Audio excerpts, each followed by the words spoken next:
So a month or two ago, I started talking to you folks about out with their asses, meaning vote against every single person in Congress because they can't get the job done the way we expect them to. And they have made that very clear, that the Democrats are blaming the Republicans and the Republicans are blaming the Democrats. But the reality is that when you go to Washington, you have to figure out how to make deals, how to compromise. They can't do it. They've made that clear. They can't do it. We are now well into a period where for the third time in the last 6 months, the TSA workers are not getting paid. And, you know, in late 2025, they didn't get paid for 43 days. If I didn't pay people in this office for 43 days, there would be an uprising, as there should be. Yet, we are just trying to point fingers at one side or the other and say, well, if you're a Democrat, it's the Republicans' fault. And if you're a Republican, it's the Democrats' fault. And what's going to happen is that you expect to win because your side will prevail. Well, there's still going to be half of Congress that's going to disagree with the other side no matter what. So things are not getting done. They are not capable as a body of compromising. And so what do? Are we just going to sit back and say, well, you know, TSA workers aren't getting paid.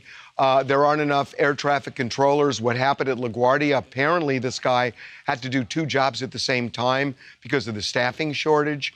So, you know, at what point do we finally rise up? Are we not at that point now? $39 trillion in debt. That's where we are. That's what our government has done for us. $39 trillion in debt. Multiple government shutdowns. It wasn't this way all the time. It just wasn't.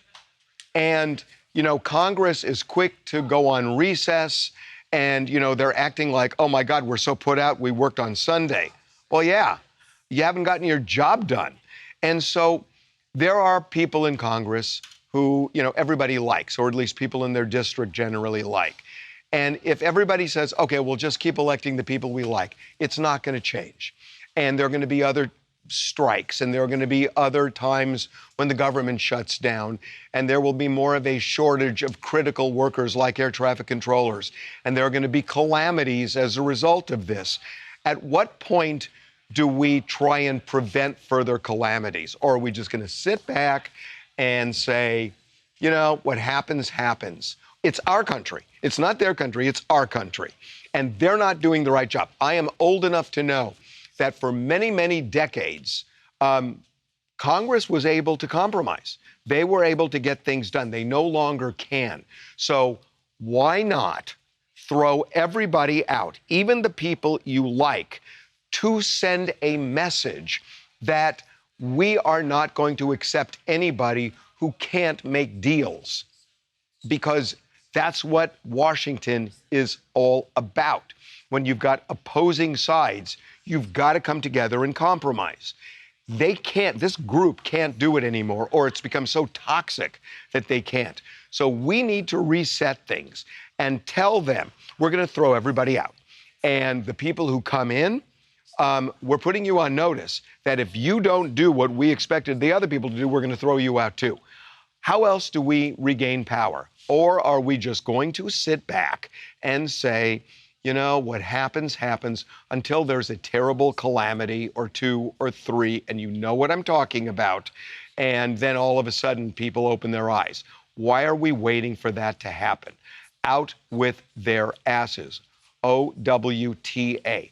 It's the only way this is going to change. And if you think I'm crazy or stupid for saying this, come up with a better idea.